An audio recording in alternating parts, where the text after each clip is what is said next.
yang jenazah yang mana ini Pak? Pertanyaan saya Pak. Yang pertama yang kedua yang bawa ke sini.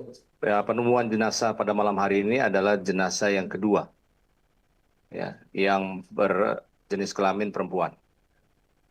Ada ciri-ciri mungkin yang ciri-ciri postmortem yang kelihatan setelah laporan tim DPI Pak.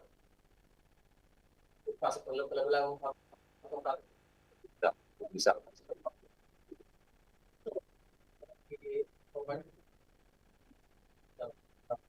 Penggambarannya seperti yang kemarin kami sudah sampaikan dari tim SAR gabungan ini bahwa jenazah ini kita tarik dari kedalaman kurang lebih 350 meter yang dilakukan oleh tim.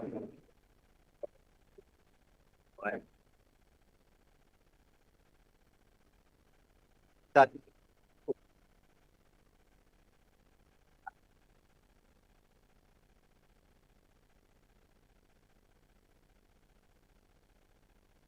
15.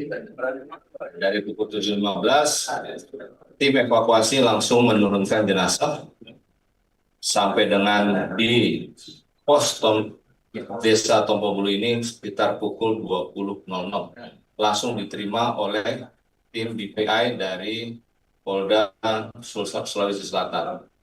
Kemudian kurang lebih 20 menit dilakukan penlabelan oleh tim. Pada jam 20.30 ini jenazah langsung dibawa ke Rumah Sakit Bayangkara di Sulawesi Selatan, Makassar untuk dilakukan identifikasi. Pak izin, apakah ini keluar pertama yang terisi di evakuasi dari atas gunung terus sampai di posko? Iya. Ini jenazah yang kedua yang diketemukan setelah jenazah pertama yang berjenis kelamin laki-laki. Yang berhasil dievakuasi yang mana? Ya, ini. Yang kedua yang berjenis kelamin perempuan. Ada identitas Pak yang bisa dikenal dari korban yang dievakuasi dari ini. Ya sudah, itu tadi saya sampaikan, itu tadi kita tim melihat bahwa itu sudah dipastikan bahwa itu berjenis perempuan. Oh, ini jenazah korban awalnya didapat di lereng Pak. Lereng yang di dalam kurang lebih 400 meter. 400 meter. Terus bagaimana? Apakah bagaimana proses pengangkatan dari bawah ini ke atas? Sampai berapa lama itu Pak proses pengangkatan? Tadi yang tadi saya sampaikan itu sebenarnya sudah dimulai dari kemarin kita sudah temukan karena keadaan cuaca maupun alam yang cukup terjal sampai dengan hampir 80 derajat itu yang menyulitkan, sehingga baru malam ini kita bisa antar ataupun kita bisa evakuasi sampai dengan di posko Desa Tompobulu. Berarti ada anggota tim relawan ini yang tinggal ngecamp di sekitar lokasi korban Pak, Ya. setiap malam gitu. Iya. Ada berapa orang mungkin Pak, bisa berapa orang nanti yang Sekitar 70. 70 Pak ya? Iya. Oh, 70 tenaga relawan yang dikerahkan untuk ini Pak. Iya. Untuk proses tim estafet dari puncak hingga sampai tadi di posko 1 itu bagaimana proses? Prosesnya cukup sulit karena tadi saya sampaikan kita sampai di puncak itu sekitar 17.15, baru sampai di Desa Tompobulu ini jam 20.00. Pak, betul. Antara korban pertama dan korban kedua ini Pak, yang korban kedua baru berhasil di sini dan pertama juga. Ya, tadi saya sampaikan karena faktor cuaca dan faktor alam. Faktor perbukitan ataupun yang kita ketemukan antara perempuan dan laki-laki ini kan berbeda, tidak dalam lokasi yang sama, sehingga itu yang membedakan kenapa kok yang nomor 2 baru diketemukan langsung bisa, tapi itu karena lokasi yang ditemukan dari kedua jenazah ini berbeda. Jarak korban satu korban berapa jauh? Sekitar 600 meter. Selanjutnya korban akan dibawa ke Makassar Pak atau? Sudah. Korban sedang dalam perjalanan. Tadi kan saya sudah sampaikan pada pukul 20.00 sampai di sini, kemudian dilakukan proses pelabelan oleh tim DVI. Pada jam 20.30 langsung dibawa oleh ambulans langsung ke rumah sakit Bayangkara untuk dilakukan identifikasi. Update korban yang pertama itu Pak, sekarang apakah sudah sampai di posko yang di Manosel seperti apa? Sedang dalam proses. Oh, Pak, kan masih ada 8 korban lain Pak. Selanjutnya apa yang akan dilakukan tim ini?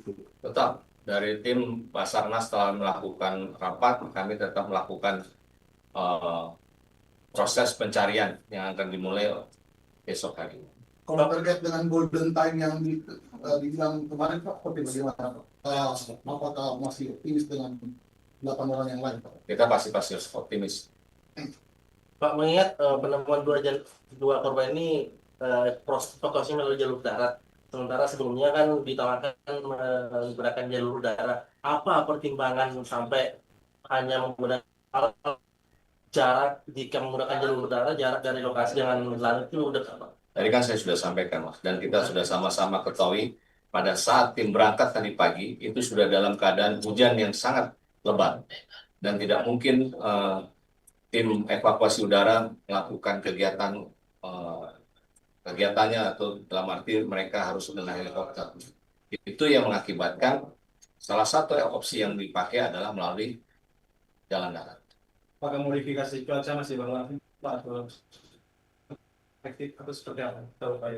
Kita akan upaya terus berkoordinasi dengan BMKG, tapi itu kan upaya dari kita, tapi kita bisa lihat sampai dengan sekarang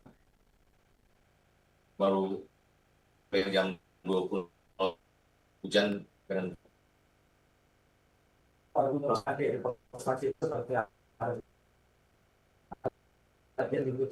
alat yang dibutuhkan yang khusus sekarang adalah menggunakan alat-alat mountaineering yang pernah saya sampaikan sebelumnya bahwa semua posisi serpian pesawat itu adanya di lereng dan itu yang memerlukan semua memakai alat mountaineering. Kan hari ini kan sampai 8 serus Ya. Di 8 serus. Apakah nanti mengusulkan akan ada penambahan serus lainnya, misalnya sampai 10 serus mungkin atau seperti apa, mengingat tentunya bakal banyak relawan lagi mungkin Pak yang datang untuk kemudian bantuan. Ya, karena setiap malam kita pasti akan melaksanakan evaluasi. Itu nanti kita akan melaksanakan evaluasi hasil yang hari ini kita bisa bertambah, bisa berkurang berdasarkan hasil evaluasi nanti yang kita akan lakukan. Malam ini Pak, masih ada yang minat di atas ini atau sudah ditarik semua? Masih ada.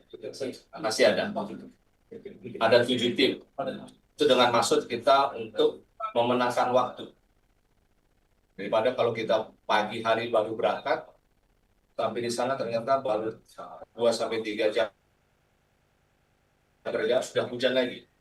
Kalau kita sudah menginap malam hari ini, kita akan menangkan waktu apabila pada saat fajar terang itu pasukan sudah ada di sana. Dari 7 tim ini Pak, apakah ada yang masih baru terkait korban atau benda-benda lain yang ditemukan? Sampai sekarang masih yang kemarin. Kalau ada itu pun serpihan. Selain korban, fokus pencarian apalagi Pak? Apakah snapshot atau ada benda-benda lagi yang dicari dari serpihan pesawat? Kita fokus pertama adalah pencarian korban. Sambil ada tim juga yang tadi saya sampaikan, ada yang sudah masuk ke pesawat. Pak, untuk proses yang singkat tadi tiba di pos kurang lebih masih bisa baik itu apa saja Identifikasi bagaimana mengamankan sidik jari dan sebagainya, tapi saya tidak tahu itu karena kewenangan dari BPI. Tapi intinya memastikan bahwa itu memang jenazah. Itu saja sebenarnya. Kalau untuk lokasi pencariannya gimana Pak? Apakah luas atau mengerucut Pak? Saya rasa tetap seperti yang ini karena kita sudah bisa mengidentifikasi areal jatuhnya pesawat. Oke. Terima kasih. Terima kasih saya sampaikan atas kerjasama semua. Kita bersyukur atas kerjasama dari teman-teman dan juga tim relawan yang ada di atas. Berkat mereka kita bisa menurunkan satu jenazah. Kalau tim yang masih ini tadi ada berapa sekitar berapa ratus orang? Sekitar 270. Oke. Terima kasih ya. Terima kasih. Mohon doanya. Selesai.